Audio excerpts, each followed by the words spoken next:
টিভির যে খনিটা, আপনি ভাবেন কি ভয়াবহ অবস্থা। হাসিনা পালাই গেছে, তার সাথে সে হেলিকপ্টারে পালাইছে। তারপরে আবার কে তাকে বাংলাদেশে ঢুকালো? বাংলাদেশের সমস্ত তথ্য দিল্লিতে গিয়ে পাচার করে এসে দিল্লির সমস্ত অর্ডার গুলো নিয়ে এসে ক্যান্টনমেন্টে হাজির। আমরা অদ্ভুত ভাবে খেয়াল করলাম, এইরকম গুম কমিশনের ভয়াবহ মানে বলবার মতো না। মিডিয়াকে ডিজিএফআই বলতেছে সারাদিন মব দেখাও। এই ফাঁকে ফাঁকে আমরা কি করব? আমরা প্রত্যেকটা আয়নাঘর ভাঙিয়ে ফেলবো। এই ফাঁকে আমরা কি করব? ক্যান্টনমেন্ট থেকে 626 জন যে গণহত্যাকারী তাদেরকে আমরা পাচার করে দিব। এই ফাঁকে আমরা কি করব? আপনি ভাবেন এদেশের নিরাপত্তা কোথায় আছে? এই রাষ্ট্র টিকেই রাখছে আল্লাহর কোন। এইখানে 18 কোটি জনগণ।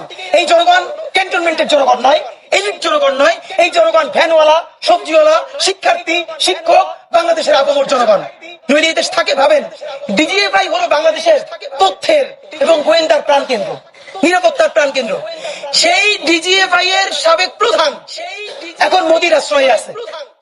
মোদির আশ্রয়ে দিল্লিতে ফ্ল্যাটে আছে।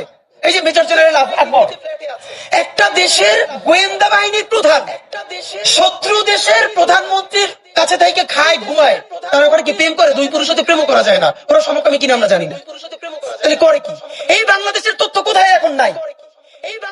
এরপরে হাসিনা সেখানে আছে, মানে করে কি? সব থেকে ভয়াবহ কবি